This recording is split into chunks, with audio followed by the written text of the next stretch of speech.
I never imagined I'd find myself in this position, torn between guilt and longing. For years, I believed I was the kind of man who could resist temptation, who could look at the vows I made to my wife and honor them without question. But as much as I hate to admit it, I came many times, not just physically, but emotionally, to a place I never should have allowed myself to be. And it's tearing me apart.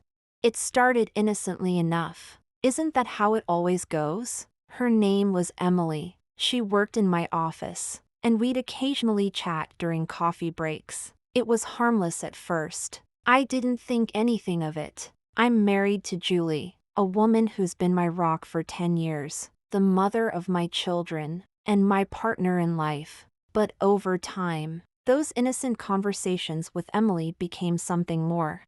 It wasn't just her looks that drew me in, although I'd be lying if I said I wasn't attracted to her. It was her energy, the way she made me feel alive in a way that I hadn't felt in years. Our conversations became longer, more personal. I told her things I hadn't even told Julie, and she listened, understanding me in a way that felt effortless. It was exciting, intoxicating even. I started looking forward to work more than anything else, just for the chance to talk to her. At first, I told myself it was just a harmless crush. I wasn't going to act on it. I loved my wife. But then one day, after a long work meeting, Emily and I found ourselves alone in the parking lot. And before I knew it, we kissed. That one kiss sent me spiraling into a world I never thought I'd enter. I didn't pull away. I didn't stop it. In fact, I wanted more.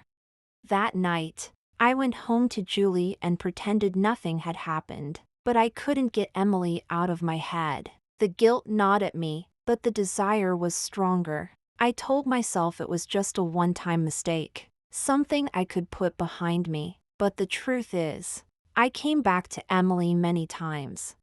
Our affair became more than just stolen moments at the office. We started meeting after work, making excuses for late nights and weekend business trips. Every time I came back to her, I told myself it would be the last, but it never was. I came many times, over and over again, drawn by something I couldn't explain, something that made me feel alive in a way I hadn't felt in years. But with each time, the guilt grew heavier. I looked at Julie, at the life we had built together, and I hated myself for what I was doing. I was betraying her, not just physically, but emotionally. I was giving a part of myself to another woman, a part that should have only belonged to her. But no matter how much I hated myself for it, I couldn't stop.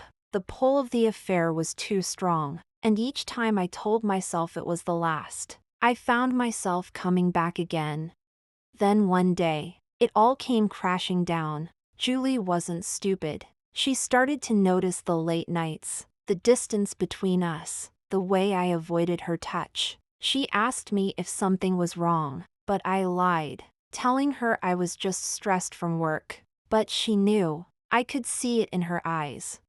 One evening, I came home to find Julie sitting at the kitchen table, her face pale and eyes red from crying. My heart sank. I knew immediately that she had found out. She had gone through my phone, seen the texts between Emily and me, the hotel receipts I hadn't bothered to hide well enough.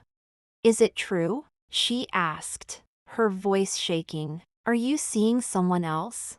I wanted to lie, to tell her it wasn't what she thought, but I couldn't. The weight of the guilt was crushing me, and I knew I had to confess. "Yes," I whispered, barely able to look her in the eyes. "I've been seeing someone."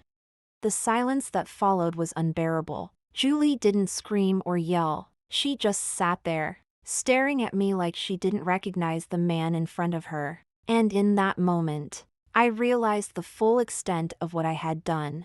I had shattered the trust of the woman who had stood by me through everything. I had destroyed the life we had built together. And for what? A temporary thrill? A moment of feeling alive?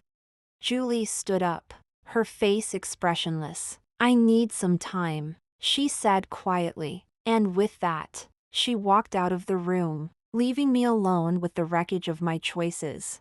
I came many times to Emily, but in the end, all it did was push me further away from the woman who truly loved me. I ruined my marriage, my family, and the life I had taken for granted. Now, as I sit here in the empty house that used to be filled with laughter and love, I wonder if it was worth it. The answer, of course, is no. I thought the affair would make me feel alive, but all it did was leave me hollow. I came many times, but now, all I have left is regret.